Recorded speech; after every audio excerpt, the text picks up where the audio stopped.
T'es certain que personne ne nous a vus? Non, T'es bien sûr? sauf peut-être les fantômes. Non, non, ne plaisante pas avec ces choses-là. Les fantômes, faut surtout pas les déranger. Tu pouvais pas mieux trouver comme endroit? Si tu continues à te mêler des affaires des autres, t'auras ta place ici définitivement.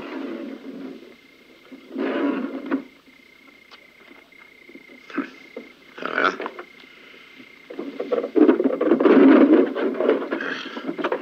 Et il y a quelque chose qui me chiffonne. Pourquoi, avec tous les morts qu'il y a, il faut justement qu'on mette ces deux-là dans le trou? Qui t'a parlé de les enterrer? Qu'est-ce que ça veut dire? Eh bien, ça veut dire qu'on ne les enterre pas. Alors, si on les enterre pas, on peut savoir ce que tu comptes en faire. Quand je me donne du mal, j'aime savoir pourquoi. Tu sais, on est très injuste avec les morts. Personnellement, ils m'ont aidé à me tirer de situations difficiles plus d'une fois. Là... Primo, parce qu'il ne parle pas. Secondo, parce qu'il est très facile de leur donner l'air vivant. Ah, hein. Et tertio, il ne risque plus rien. Et en leur tirant dessus, au maximum, il pourra en mourir, mais comme c'est déjà fait. C'est clair, ça, non? Ouais. Comme du jus de chic. Tu m'excuseras, mais bonsoir. Moi, je suis vivant et ma place est avec les vivants. Quand je serai mort, ma place sera avec les morts. Et j'aimerais pas qu'on se serve de mon cadavre comme nous sommes en train de faire avec ces deux-là. C'est clair, ça, hein? Ce qui me déplaît le plus dans ton histoire, c'est que ces deux malheureux, tu les as mis justement sur la tombe du seul gars du pays, de l'unique gars du pays qui soit mort de vieillesse. T'as tort de te plaindre. Dis-toi bien que si je te paye un jour ce que je te dois, tu pourras remercier ces deux-là. Ah, anda, Carlo. Tony, Ouais. t'as vu ça? Il se passe la même chose dans le film. Ah, t'inquiète, c'est de la merde ce film. J'ai l'impression qu'il y a quelque chose d'important. C'est quand t'as dit il est 9h, c'est ça? C'est ça qui est important? C'est vrai, remarque, 9h c'est assez important comme horaire parce que c'est l'heure d'aller dormir. Remarque, une fois, je me souviens, il était couché vers minuit 10. Pourtant, moi j'étais fatigué après. Oh, j'y passerai des jours, des nuits, des mois s'il le faut. Ah non, de Dieu de bordel de merde. Ah, tu m'en dingue. Je m'en fous. Ah, je suis fou. Ah, Tolstoy. Ah, ton cul. C'est mon génie.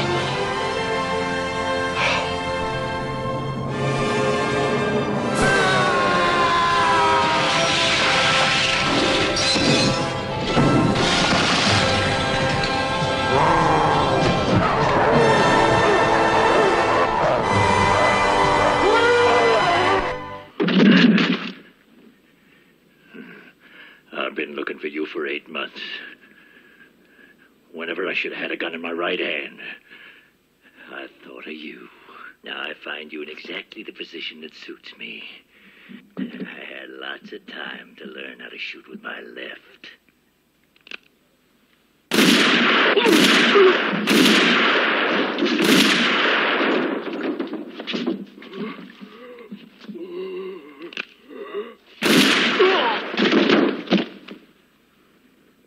When you have to shoot, shoot, don't talk.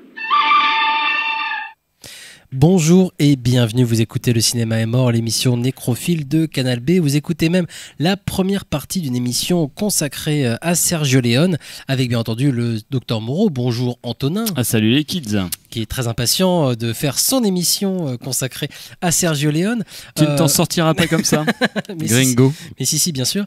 À aucune occasion vraiment particulière, mis à part le fait qu'un tipeur ou un tipiste nous a, entre guillemets, commandé cette émission. Je trouvais ça très cohérent par rapport à Sergio Leone de se faire commander comme un chasseur de primes, d'aller faire notre émission qu'on aurait pu faire il y a très longtemps déjà. On va y revenir bien évidemment tout de suite d'ailleurs, hein, sur notre rapport à Sergio Leone qui est très important, et on a eu assez assez peu l'occasion d'en parler finalement. On a dû le citer au moins 58 fois. Au moins. On aurait pu peut-être le faire à l'occasion d'une sortie anglaise du Blu-ray dans une version remasterisée 4K de Il était une fois la Révolution, qu'on verra peut-être arriver chez nous à un moment incessamment sous peu. Il n'y a pas d'annonces qui ont été faites, mais c'est tout à fait envisageable. Les droits des films de Léon sont un peu éparpillés de toute façon avec différents studios. On y reviendra peut-être à un moment ou un autre, mais le fait est que voilà, c'est à cette occasion-là qu'on l'a fait, par pur plaisir aussi, par envie de travail. On était prêts, c'était le moment, on avait fini de lire les livres qu'il fallait lire. On les citera aussi à un moment d'ailleurs. Il y a quelques ouvrages quand même de référence qui ont été importants, je pense, pour cette émission, et puis dans le cadre de Sergio Leone, qui sont des choses intéressantes à lire. Il était temps, avant de revenir même sur le bonhomme, sur ses films, quelque chose qui nous intéressait quand même, c'était de revenir sur notre propre rapport en fait à Sergio Leone, qui est un peu particulier par rapport à tout ce qu'on peut lire aussi justement sur ses livres en question. Je peux en citer quelques-uns rapidement quand même. D'abord, les entretiens qu'il a fait avec Noël Msimsolo, qui sont une base un peu même pour les autres ouvrages de référence, parce qu'il a donné assez peu de gros entretiens, Sergio Leone, même s'il n'était pas avare de parole. On y reviendra aussi, je pense, mais voilà, c'est un ouvrage un peu de référence qu'on peut retrouver dans la collection des Cahiers du cinéma, par exemple. Dalle, sûrement. J'imagine que c'est peut-être épuisé, mais ça sera en occasion à pas cher, et c'est vraiment un super bouquin d'entretien, même si évidemment la moitié des trucs qu'on peut y lire sont sûrement faux. Oui, c'est des conneries, mais il aimait bien raconter des conneries. Mais voilà, ça reste une vraie base sur laquelle sont revenus justement son biographe le plus important, qui participe aux commentaires audio de ses films par exemple aussi, et qui est un type passionné, qui a écrit ce livre, quelque chose avec la mort, quelque chose qui a à voir avec la mort. Je sais plus c'est même quoi le titre. Something to do with death. Voilà, le titre original est beaucoup plus intéressant et facile. Christopher Frayling. Sir Christopher Frayling. Voilà, et qui a écrit une somme vraiment superbe à lire en plus, qui a été édité en France il y a pas si longtemps que ça d'ailleurs, par Actes Sud en partenariat avec Institut Lumière, qui est vraiment super et qui revient beaucoup sur les entretiens avec Simsolo d'ailleurs. Vraiment, faut lire ce bouquin-là, c'est super, comme les autres biographies qui ont pu sortir d'ailleurs de Ford ou de Hawks. Ça fait partie de ces objets qui valent comme ça, on a l'impression un peu cher, mais ça vaut vraiment ce pesant de cacahuètes. Et puis deux autres bouquins que moi je trouvais intéressants, et puis comme ça on arrêtera avec ces histoires-là. Dans la collection Cahiers du cinéma, toujours un petit livre de Jean-Baptiste Torret qui était vraiment très très chouette, qui faisait partie d'une collection où il y avait beaucoup, avec le monde. Voilà, avec le monde. Et puis le livre qui accompagnait la rétrospective, l'exposition Léon à la Cinémathèque, pareil, fait en partenariat de toute façon avec Sir Christopher Frayling, et qui reproduisait en plus des textes que Léon avait écrit à la fin de sa vie, une masterclass, des interviews, beaucoup de choses. C'était vraiment très très chouette. On se basera nous beaucoup là-dessus, mais surtout sur les films. Et comme je disais du coup avant d'être interrompu par moi-même, on va revenir d'abord sur nous, comment on a découvert Sergio Leone. Je te laisse la primeur, bien entendu, Antonin. C'est vraiment... T'as rien dit là. C'est fort aimable. Non, mais moi j'ai un rapport effectivement hyper fort avec Léon. En tout cas, ça fait partie des grands chocs cinéphiles de mon adolescence, en sachant, et son importance, c'est que moi je suis pas du tout grandi avec le western. Effectivement, j'ai que 40 ans, c'est-à-dire que je fais pas partie des gens qui pouvaient se targuer d'être biberonnés au western parce qu'ils allaient voir des westerns avec leurs parents en salle. C'est pas du tout le cas. Mais pour le coup, moi j'ai pas du tout été biberonné non plus à la dernière séance de Eddie Mitchell, quoi. C'est-à-dire que moi dans ma famille, c'était genre le western, c'était un petit peu le mal, c'était les impérialistes, c'était des grosses conneries américaines avec les méchants indiens, les gentils cow-boys. Moi j'en avais une vision un peu que je qualifie très très rapidement de téléramesque, genre le western c'est un tissu de conneries avec des petits cow-boys propres, et du coup quand j'ai découvert Sergio Leone, non pas que Sergio Leone avait plus le droit de citer, mais un peu plus parce que justement il y avait cette petite valeur en plus d'effets de réel très très fort, c'est-à-dire les cow-boys un peu crasseux, le côté un peu violent, le côté un petit peu critique contre le western, et on reviendra beaucoup là-dessus je pense, c'était en tout cas un côté qui était plutôt valorisé. Je ne sais plus si j'ai découvert ça par l'entremise de mes parents ou tout seul, mais toujours est-il que je me rappellerai toujours de voir pour quelques dollars de plus à la télé, et de prendre une grosse baffe, quoi, de me dire voilà, c'est à la fois de me dire c'est un film qui effectivement qui, tout comme je viens de le dire, dire, où je me disais, bah oui, voilà, hein, une forme de cinéma hyper critique contre quelque chose qui l'a préexisté, même si je ne connaissais pas la chose qui lui avait préexisté. J'avais une vision, telle que je l'ai dit, du western probablement très fausse, mais là j'avais affaire à un cinéma qui était en réaction contre ça, que je prenais comme ça, et à la fois je tombais amoureux intellectuellement d'une forme de cinéma contre, c'est-à-dire une forme de cinéma presque réactionnaire, mais au sens propre, et à la fois, je pense, je suis tombé amoureux du western à proprement parler, c'est-à-dire dans ses figures, ses motifs, ses archétypes, son épure, ce rapport de corps d'individu, ce rapport avec le paysage, où là, tout ce qui fait la force du western, ce qu'il a fait, ce qui m'accompagne, cet amour-là depuis que j'ai pu découvrir d'autres westerns, j'ai découvert le western par rapport à ça. Évidemment, ça me paraît assez intéressant parce que c'est mettre le doigt aussi sur un paradoxe très fort de Sergio Leone, c'est que effectivement, et on reviendra évidemment beaucoup là-dessus, c'est quelqu'un qui est arrivé dans les années 60 et qui a été très vilipendé par tous les amoureux du western classique, qui a été pris pour quelqu'un qui était le turéfière de western, quelqu'un qui était un parodieur, enfin qui faisait de la parodie, et pour le coup maintenant c'est quand même quelqu'un qui représente le parangon du western. C'est-à-dire que maintenant, et même moi le premier, quand on me dit western, j'entends pas Dimitri Tiomkin ou Elmer Bernstein, j'entends du Morricone. Et si on me dit western, je vois pas des plans américains de John Ford, je vois des gros plans de Sergio Leone ou des plans hyper larges de Sergio Leone. Mais en tout cas, c'est quelqu'un qui représente maintenant le western, alors qu'à l'époque, c'était plutôt le contraire. Voilà, je vais rajouter ma petite bafouille, j'ai un rapport un peu similaire à toi, mis à part que moi j'ai été biberonné par la dernière séance. J'ai pas le souvenir d'avoir découvert Léon par contre à la dernière séance. Moi, à la dernière séance, je voyais plutôt L'Homme au colt d'or ou certains Clint Eastwood, soit, mais pas. J'ai pas le rapport. Léon, pour moi, il était plutôt associé. Mais vraiment, c'est des souvenirs très vagues parce que j'étais vraiment petit.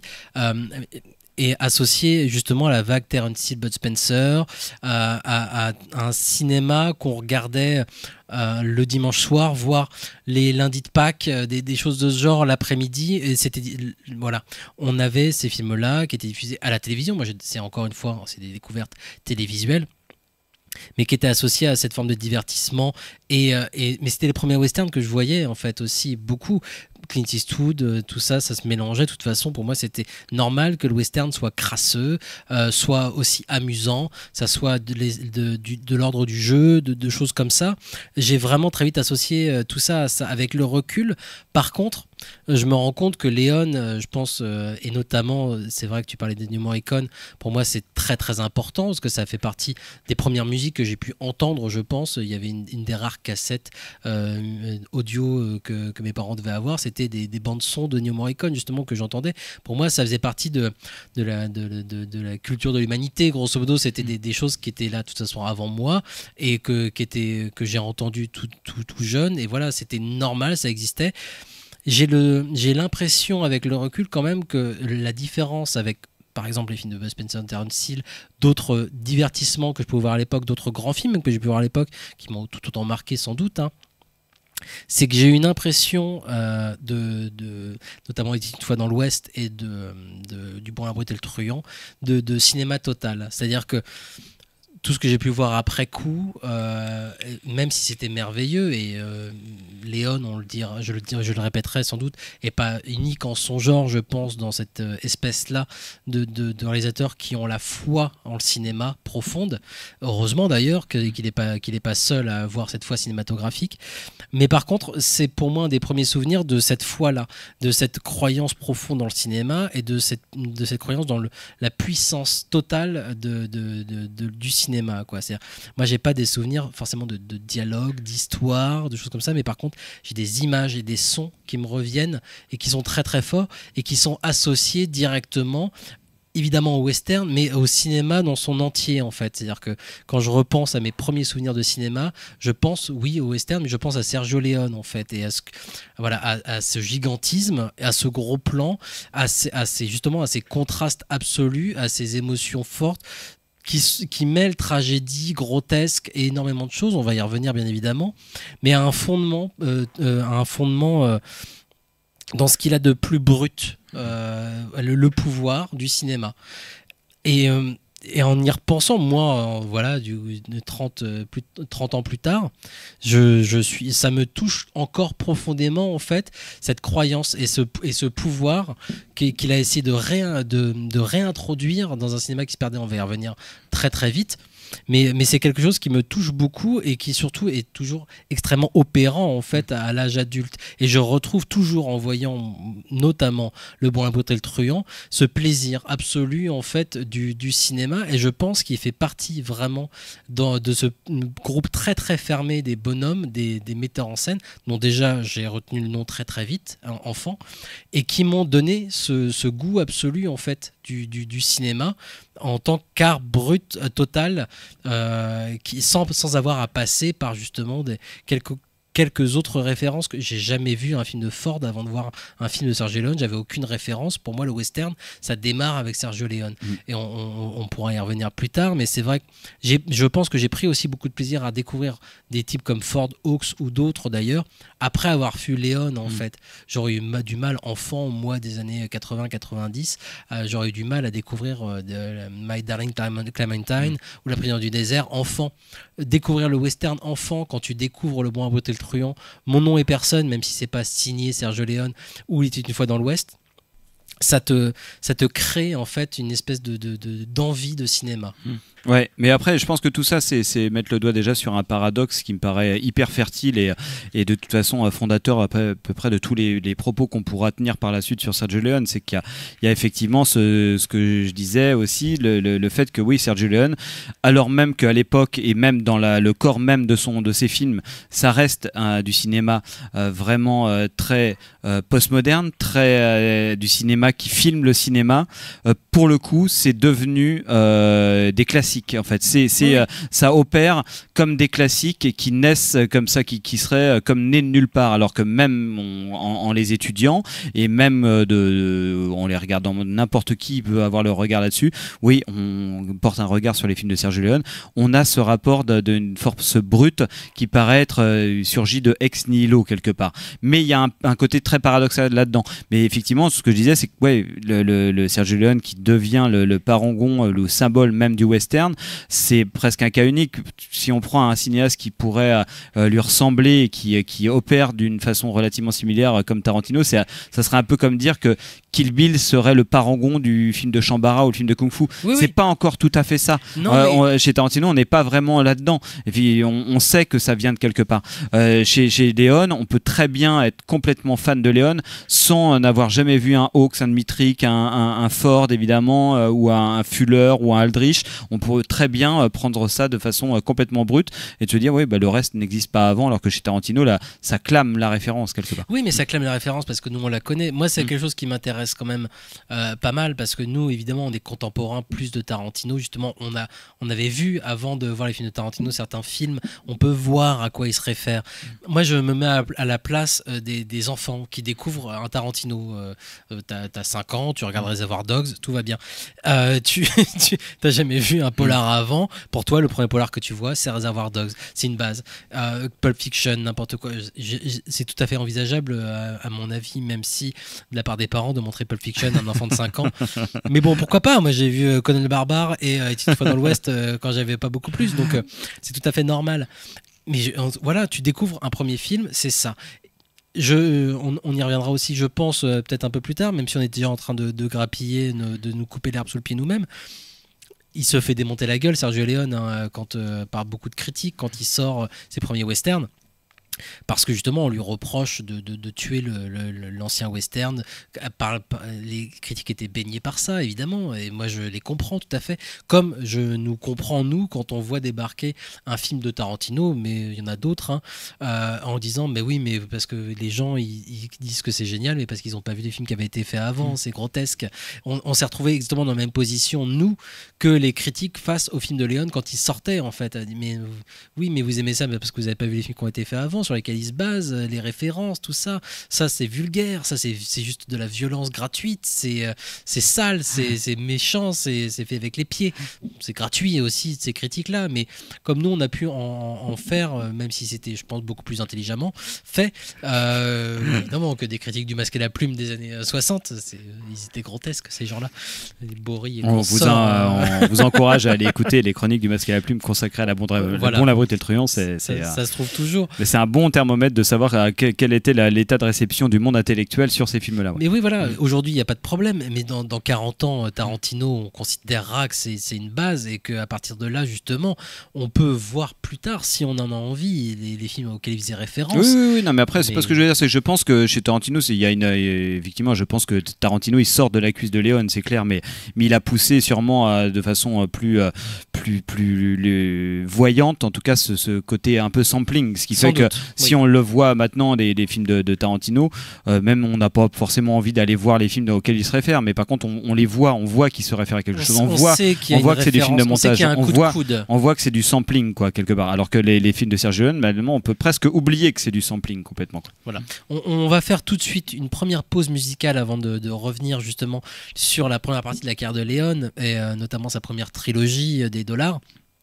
Et on va écouter un court montage avec des extraits justement et pour quelques dollars de plus notamment, et puis cette musique qu'a repris d'ailleurs Tarantino, ou en tout cas il a repris du Morricone de Léon. Ça c'est sûr. J'ai oublié lesquels il reprenait exactement. Et juste avant, on va écouter un extrait tiré de Mon nom et personne, donc un peu plus tardif, une production Sergio Leone, une production active. On y reviendra dans la deuxième partie plus, je pense, mais qui représente beaucoup justement ce rapport que Leone peut avoir avec ses aînés, notamment avec Ford. Et c'est vrai qu'en réécoutant cet extrait quand on a préparé l'émission, moi j'avais vraiment l'impression que la voix qu'on entend en version française, c'est celle d'Henri Fonda. J'avais l'impression que c'était vraiment Léon qui imaginait John Ford en train de lui parler à lui. On écoute tout ça et puis on se retrouve juste après pour revenir bien évidemment sur Sergio Leone.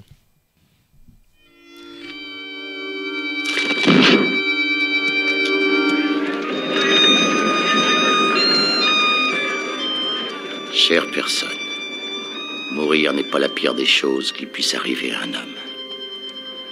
Tu vois, je suis mort depuis 3 jours, et depuis 3 jours, j'ai enfin trouvé la paix. Tu m'as souvent dit que ma vie ne tenait qu'à un fil. Désormais, c'est la tienne qui ne tient qu'à un fil. Un de liquidé. Allons chercher l'autre. Ils sont nombreux, ceux qui veulent te le trancher, ce fil. Mais tu aimes le risque. C'est ta façon de te sentir vivant. Et c'est ça la différence entre nous. Moi, quand je voyais venir une sale affaire, j'essayais de l'éviter. Pas toi. Si tu n'as pas une sale affaire à te mettre sous la dent, tu t'en inventes une. Et après l'avoir liquidée, tu en abandonnes le mérite à un autre. Comme ça, tu peux continuer à être toi-même, c'est-à-dire personne. C'est astucieux.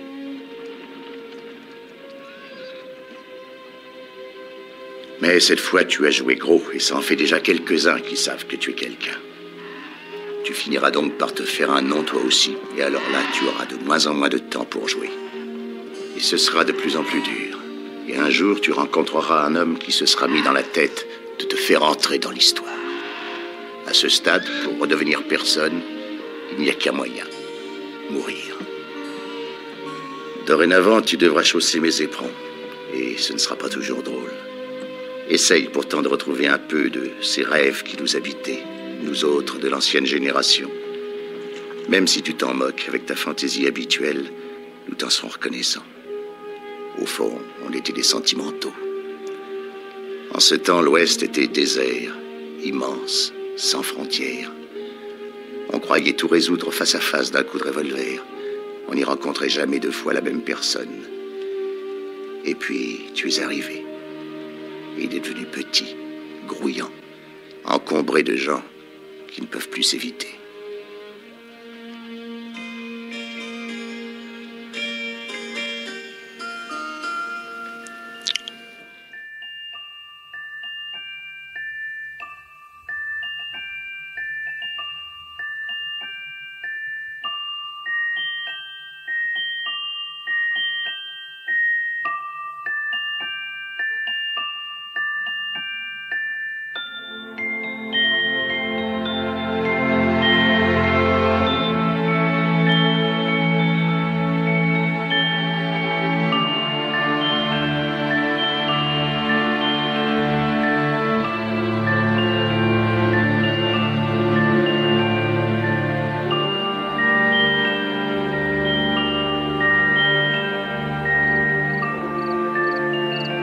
Take it to the station.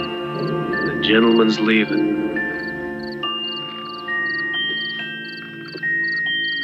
Hold it. Take it back. Take it to the station. Go inside. The station.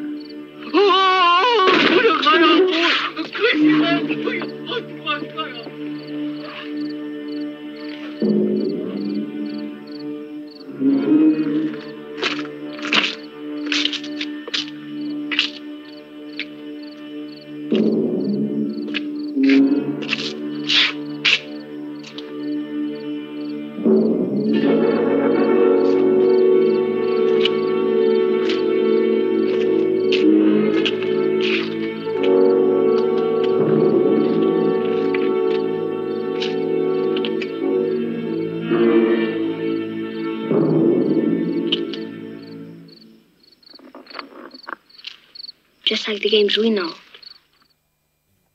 On a pu entendre un extrait de Et pour quelques dollars de plus, le deuxième western de Sergio Leone. Avant de revenir justement sur cette trilogie, moi je pensais important de juste donner quelques bases biographiques du bonhomme, même si en général c'est un peu chiant, mais ça me semble assez important de rappeler que le bonhomme né en 29, qui va grandir adolescent dans la Seconde Guerre mondiale, qui va vivre Mussolini, qui va vivre le fascisme, c'est quelque chose qu'on retrouvera quand même dans son cinéma après, ce rapport justement très en colère par rapport à la politique, à toute forme de pouvoir d'ailleurs, que son papa et sa maman sont dans le milieu artistique. Son père est réalisateur, qu'il a réalisé l'un des premiers westerns d'ailleurs italiens, qui continue en forme de résistant à faire des films, qu'après la guerre son père recommencera à faire des films, et Sergio Leone lui va démarrer juste après la guerre en 46 à faire assistant réalisateur. Il va être assistant sur un bon gros paquet de dizaines de films. D'abord vraiment des films italiens néo-réalistes, très vite. Il bosse avec Victor De Sica sur Voleur de bicyclette. Il va même faire une apparition dans le film. Il va apprendre vraiment du néo-réalisme. Et puis il va se retrouver via Cinecittà et les Américains qui vont venir faire leur grosse production à faire assistant réalisateur pour des Melvin Leroy, pour des Robert Wise, William Wyler. Il sera assistant sur Ben-Hur et sur la course de chars notamment. Il va même amplifier encore les choses en disant que c'est lui qui a réalisé la course de chars de Ben-Hur, des choses de ce genre. On entend beaucoup de choses. Mario Bonnard, réalisateur italien avec qui il va beaucoup travailler, mais qui était un vieux bonhomme, et du coup Leone, lui, encore très très jeune, va se retrouver à finir les derniers films de Bonnard finalement, jusqu'à co-signer ses derniers films. Le dernier dont il sera assistant réalisateur, c'est Robert Aldrich, et c'est vrai que c'est très important, et lui-même l'a dit, et tous ses amis ont été d'accord. Et c'est comme ça qu'il apprend le cinéma, c'est en faisant assistant, c'est en voyant justement, et c'est vrai que William Wyler a été assez important pour lui, quand il tourne Ben-Hur et qu'il doit terminer quand même des moments de son western, Les Grands Espaces, que je conseille à tout le monde d'ailleurs, qui est merveilleux comme film. Il est face à ces réalisateurs de western, et lui pendant la guerre en Italie, et comme en France d'ailleurs, les films américains sortaient pas trop. Leone, lui, il lisait plutôt des BD quand il était enfant, et même s'il a pu répéter, on y reviendra dans des émissions, je pense, que il a lu énormément de livres de Chandler, de Céline, de choses comme ça. Non, visiblement, il se limitait aux bandes dessinées et aux films. Lui, son rapport à la culture, c'est un rapport à l'image pure. Mais il va quand même du coup découvrir le cinéma américain juste à la fin de la guerre, et même avant d'ailleurs, ça se voyait un peu quand même dans des petits cinémas visiblement, et le western, ça va être quelque chose de complètement fabuleux pour lui, et c'est justement ce rapport au fantasme, je pense, qui va être très très important pour lui en tant qu'adolescent, jeune adulte, et qui rentre dans le cinéma peu à peu, et en plus qui va travailler avec des bonhommes qui ont fait des westerns que lui il adorait, quoi. Un western qui va pas bien du tout. Ouais. C'est juste, je voulais faire une transition, c'est que du coup, là, on est justement des années 40, des années 50. À la fin des années 50, début des années 60, quand les Américains viennent à Cinecittà pour des raisons économiques, énormément à tourner leurs grandes productions, c'est le moment où le cinéma américain va de plus en plus mal. La télévision arrive, et la télévision, c'est pas forcément le mal absolu. Ça, c'est quelque chose sur lequel revient aussi, par exemple, Christophe Reiling, et je crois que Jean-Baptiste Toré aussi dans leur livre. Il y a quelque chose qu'on a beaucoup dit, mais dans cette émission, je pense, c'est la télévision qui tue le cinéma parce qu'elle ramène tout vers le bas ou des choses comme ça. c'est pas du tout le cas. C'est que la télévision, à ce moment-là, dans les années 60, début des années 60, notamment aux États-Unis, elle prend la place vraiment du cinéma parce qu'elle se met à raconter des histoires, elle se met à montrer des images violentes, elle se met à montrer des choses que le cinéma n'ose pas montrer parce qu'il y a la censure au cinéma et que la télévision elle n'a pas forcément ça non plus, quoi. Et il y a les actualités, après la guerre du Vietnam, les autres choses qui vont faire en sorte que ça va gonfler un peu tout ça. La télévision, en effet, fait du mal au cinéma parce que le cinéma est à la traîne complètement. C'est pas la télévision qui est forcément mauvaise, c'est le cinéma qui n'arrive pas à continuer. Hein. Ouais, c'est une période.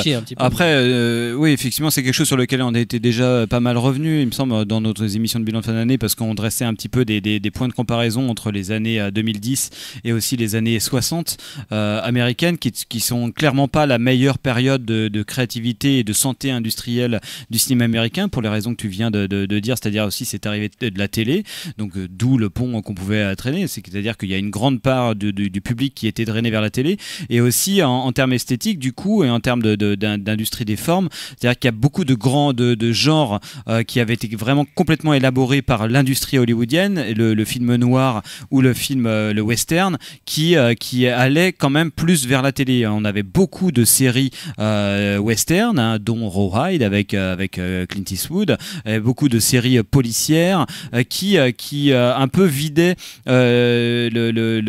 enfin en tout cas enlevaient le besoin du public américain de voir ça en salle. Et le cinéma américain à l'époque se concentrait majoritairement aussi sur des énormes productions, des sur-westerns, des sur-comédies musicales, des grandes productions, et finalement le niveau de production baissait.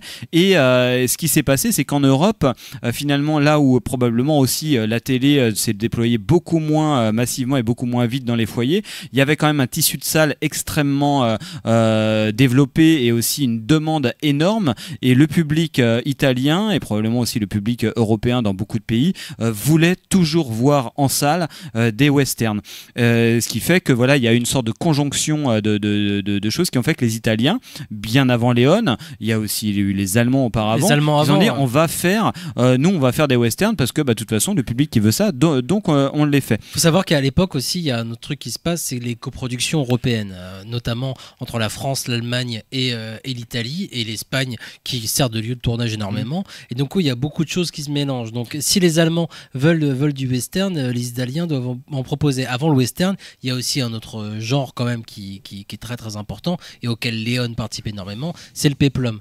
Et le péplum, d'ailleurs, son premier long métrage qu'il réalise vraiment de son nom, c'est le Colosse de Rhodes, hein, et voilà, il essaye déjà dans ce film-là d'y apporter un peu d'ironie, de montrer comme ça qu'il se moque du genre. Moi, je suis pas complètement convaincu par ce film, qui me semble être, comme pour une poignée de dollars d'ailleurs, une espèce de brouillon de ce qu'il fera plus tard, et puis une espèce on se fait la main grosso modo. Et le péplum a été très important, et c'est via le péplum d'ailleurs énormément, je crois, que le truc du filon des Italiens vraiment démarre, ce qui va se passer aussi avec le western que Léon va populariser pour le coup, hein. Mais voilà, il y a un péplum qui fonctionne en Italie, et ben on va en faire 300, voilà.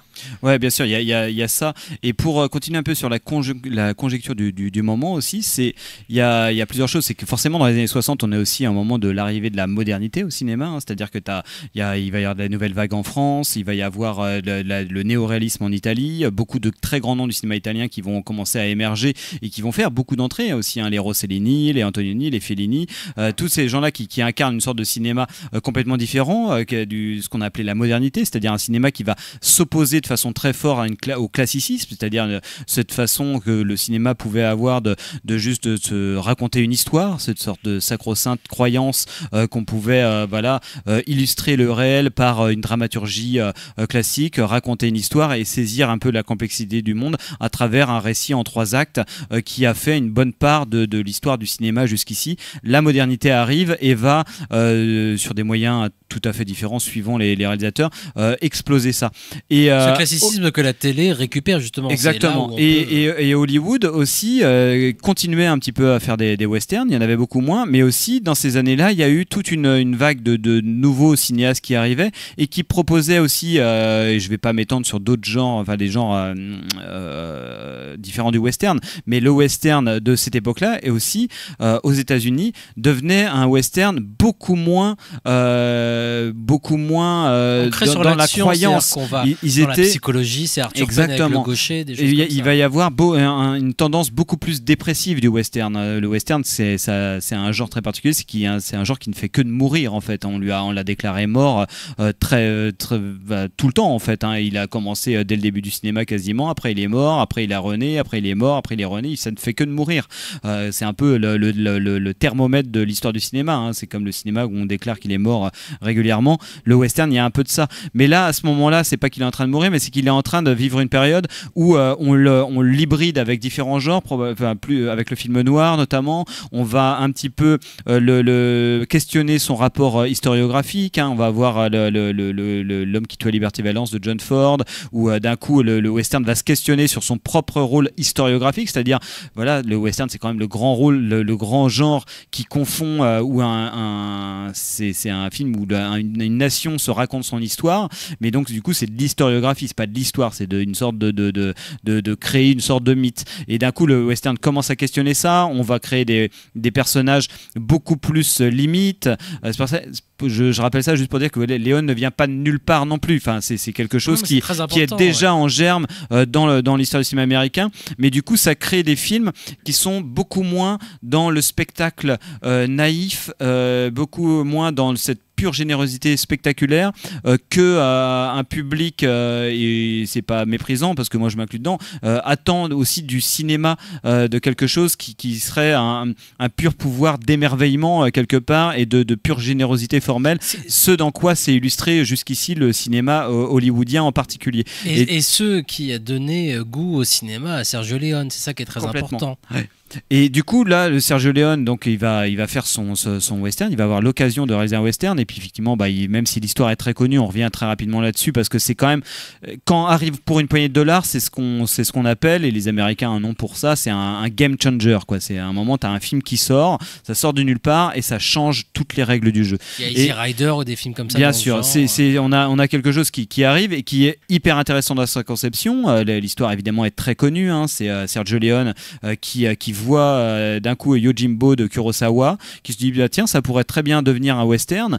Et là forcément Yojimbo, qu'est-ce que c'est en fait? C'est pas forcément que un film de Shambara, c'est une adaptation de Dashiell Hammett, La Moisson Rouge, qui lui il achète les droits pour faire son Yojimbo.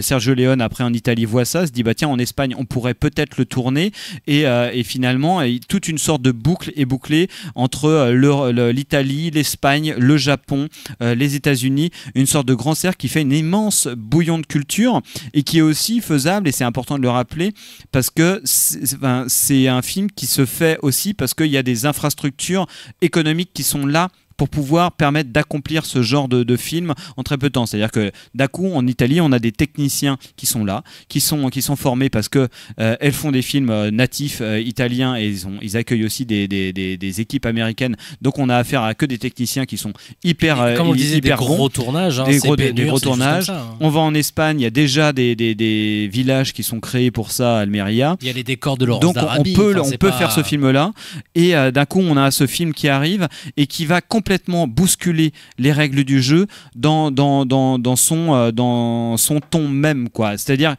et c'est là où on arrive, moi, à cette première partie de carrière qui me paraît hyper intéressante. C'est-à-dire que moi, dans mon rapport que j'avais, dont je parlais en début d'émission sur Sergio Leone, c'est effectivement, moi, de façon purement intellectuelle, le premier rapport que je peux avoir au film, c'est de me dire enfin un western qui n'est pas avec des mecs avec des vestes à franges type L'homme des vallées perdues et tout ça, enfin de la crasse, enfin de la violence, enfin de la moralité, enfin des situations qui paraissent beaucoup plus réalistes. C'est-à-dire que le film accumule les effets de réel qui sont extrêmement choquants pour l'époque dans le cadre du western. C'est-à-dire qu'on n'a pas, même s'il y avait Fuller qui est passé par là, Aldrich qui est passé par là, on a eu 40 tueurs, on a eu Veracruz, on restait dans des carcans esthétiques relativement hollywoodiens, et d'un coup, quand arrive Pour une poignée de dollars, on a quelque chose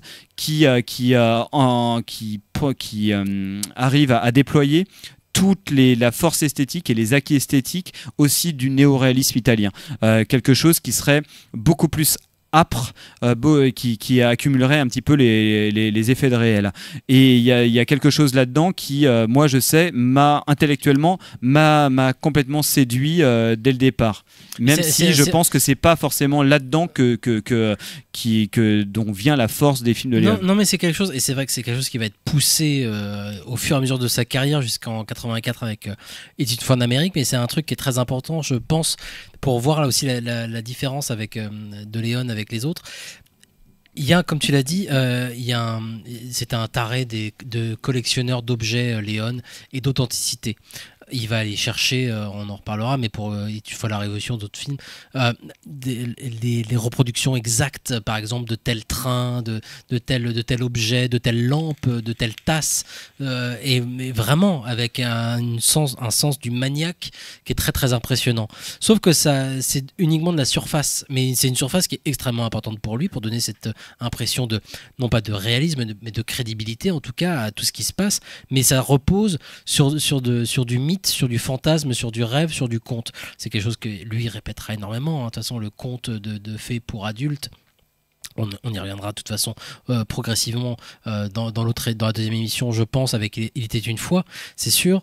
Mais dès le départ, par contre, on a ce truc-là qui visiblement l'intéresse profondément et qui est la base quand même de son cinéma, c'est de revenir sur un sentiment de crédibilité, mais qui est complètement compatible avec l'idée de jeu, de fantasme et de féerie du cinéma que lui, il a rencontré, mais il veut l'associer avec la vie qu'il connaît, qu'il a connue en tout cas, enfant, à jouer, à machin, à faire des trucs dans ses quartiers, à reproduire les choses qu'il a pu voir dans son Rome, dans son Italie, mais avec son éducation, même si lui il n'a pas lu, même s'il n'a pas, malgré ce qu'il a pu raconter, l'éducation littéraire et tout le bordel qu'il a pu avoir, il est baigné par une culture italienne qui est très très importante à ce moment-là en fait, avec des histoires de mythologie, et ça il les connaît, malgré lui de toute façon, mais il les connaît quoi. Et il associe ces deux trucs-là, et je pense qu'en effet ça fait une petite bombe d'associer cette mythologie. Et voilà, c'est quand on parle de Kurosawa, de Dashiell Hammett, plus tard ça sera Walter Hill qui reprendra. Il y a, comme on peut comparer ça à ce que fait George Miller avec Mad Max par exemple, cette histoire du héros campbellien justement qui se partage de culture en culture. Lui il a réussi à se le réapproprier en fait avec ce western et avec cette crasse en fait quoi. Et moi je trouve ça assez brillant, même si, et c'est là où je comptais quand même revenir, moi j'ai des réserves entre guillemets sur Pour une poignée de dollars, ce premier film, et je conteste absolument pas évidemment son importance historique. On a vu la dégénérescence que ça a pu avoir, l'influence que ça a pu avoir.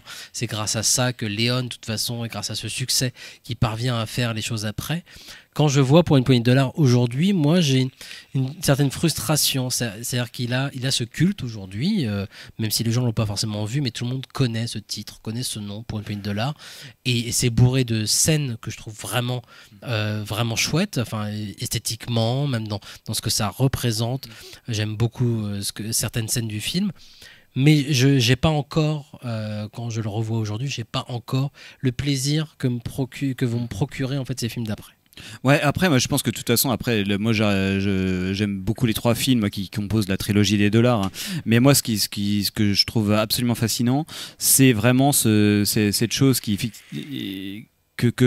moi, quand je disais, voilà, la première façon que j'ai eu de les recevoir intellectuellement, j'ai mes émotions et compagnie, mais je mets pas les seuls mots que j'arrive à mettre sur cette émotion, genre c'est génial parce que c'est réaliste, parce que ça me paraît être des films qui renouvellent le pacte de croyance quelque part, qui d'un coup font fi un peu de toutes les conventions, qu'elles soient psychologiques, archétypales, mythologiques, voilà, tout en injectant aussi ce fameux Dashiell Hammett, voilà, c'est une histoire de littérature behavioriste où d'un coup la psychologie est absente, un personnage n'existe que par ses actes, on n'a pas accès vraiment à son intériorité, il y a quelque chose qui est très fort là-dedans, et en fait on a toute cette base là et là où c'est un cinéma extrêmement fort et surtout extrêmement fertile, et en quoi c'est un cinéma qui a changé complètement les règles du jeu, c'est c'est le premier cinéma en fait qui prend en compte un nouveau type de spectateur, dans le sens où quand on voit ce film-là, c'est effectivement, ça renouvelle le pacte de croyance par les effets de réel qui existent, mais surtout par les effets de distanciation. En fait, c'est ça qui est absolument brillant, c'est faire coïncider justement tous ces apports du néoréalisme, toutes ces trognes, toute cette crasse, toute cette trivialité complète, et toute cette amoralité, tous ces comportements un petit peu bas de tous leurs personnages, avec des effets de distanciation absolument énormes, hein, qu'on pourrait énumérer, hein, que ce soit une sorte de théâtralisation extrême dans les duels, une sorte d'abstraction, de dépouiller un peu la psychologie un maximum, le fait d'avoir vraiment... les films en fait regorgent de tous ces effets de distanciation complets, que ce soit des personnages qui vont analyser des situations, qui vont d'abord regarder complètement les choses, les analyser, d'avoir une sorte de forcément Morricone là-dedans, qui va complètement à la fois abstraire complètement de la chose, c'est-à-dire qu'il va naviguer entre une sorte de lyrisme très qui va vraiment être dans la logique un petit peu du western, mais à la fois être dans une sorte de logique un petit peu brutiste, qui va créer une sorte de distanciation en poussant l'abstraction au maximum.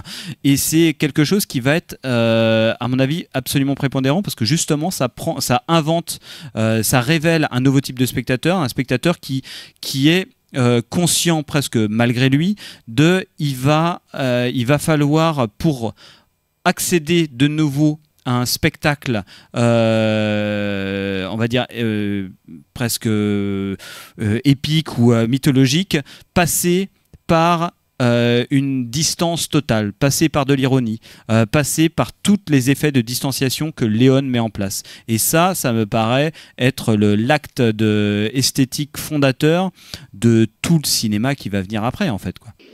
Last night, you see, in this world, there's two kinds of people, my friend. Those with loaded guns, and those who dig. You dig. Where?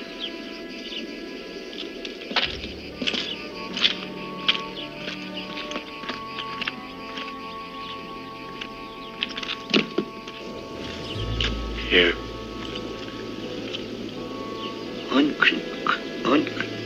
There's no name on it.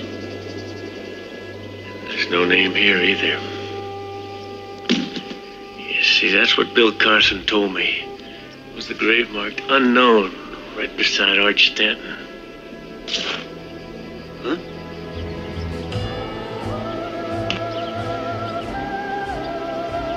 Go ahead.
Don't die.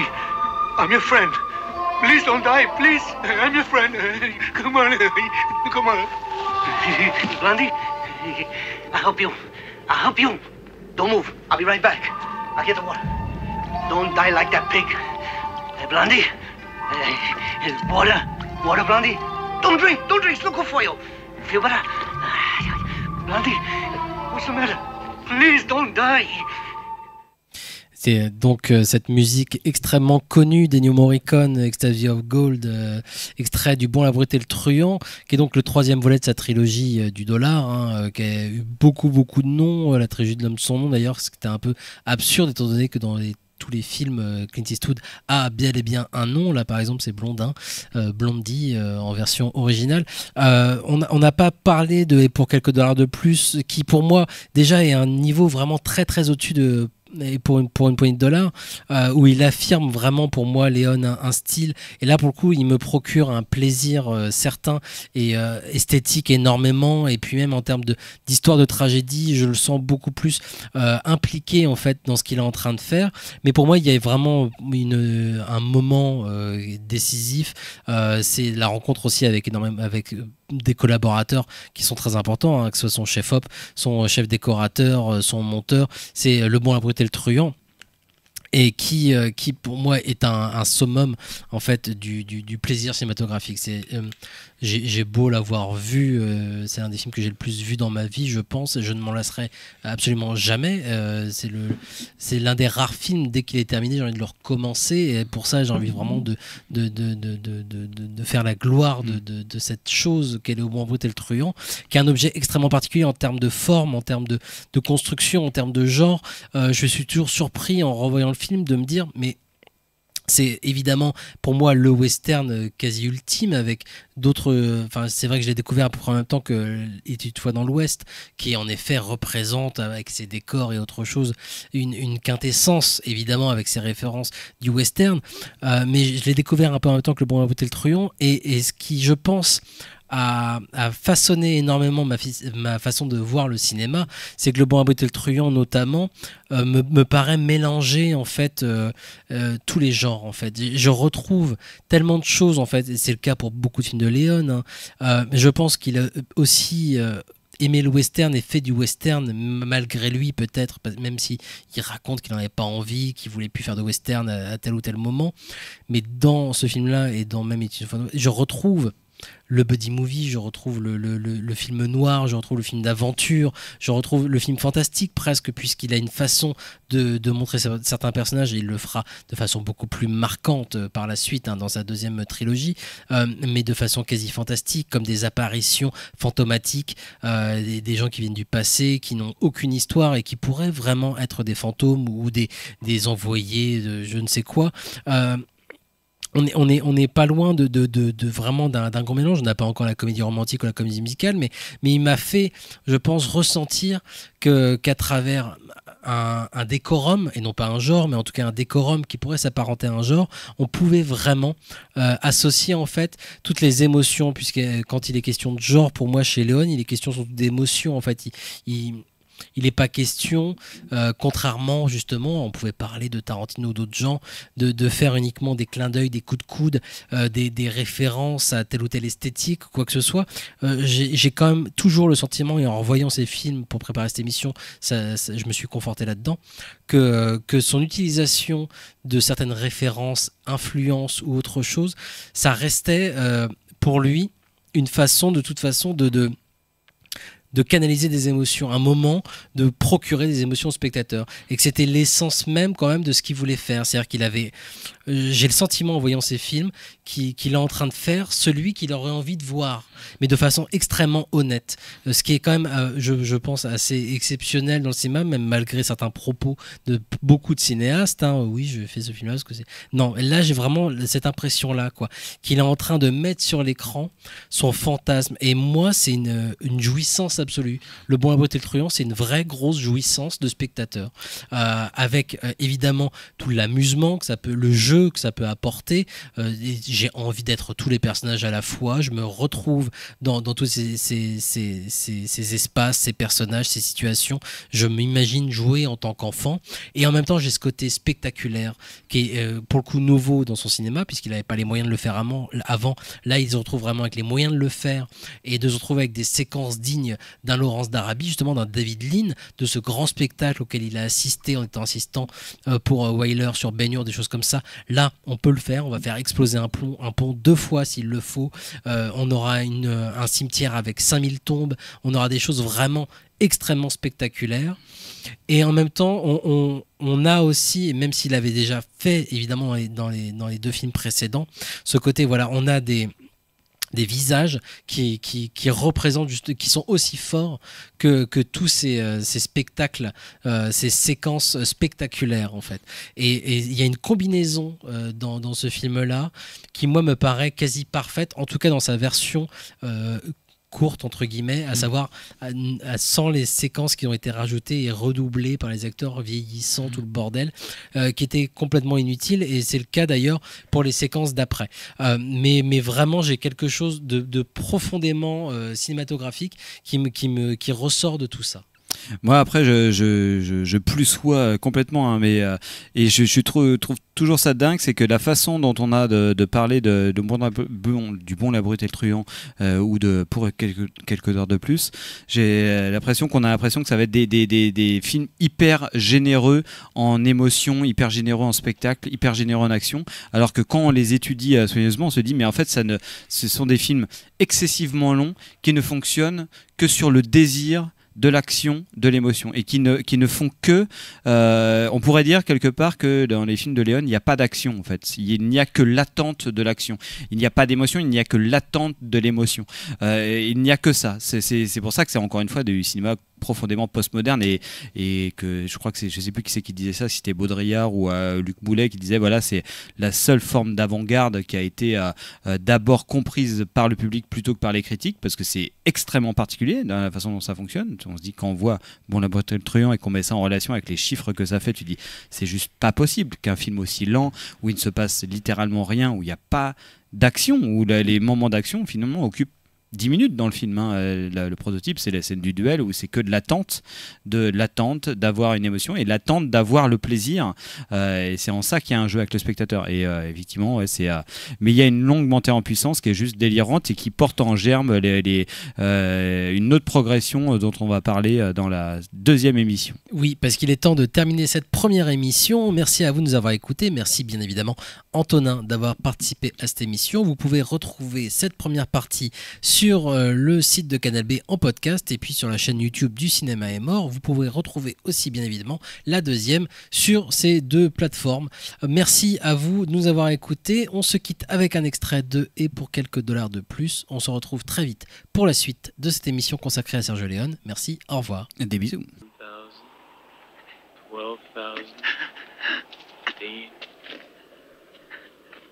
16, 17, 22, 22.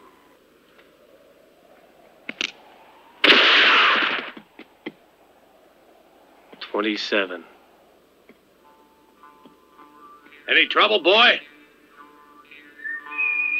No, old man. Thought I was having trouble with my adding. It's all right now.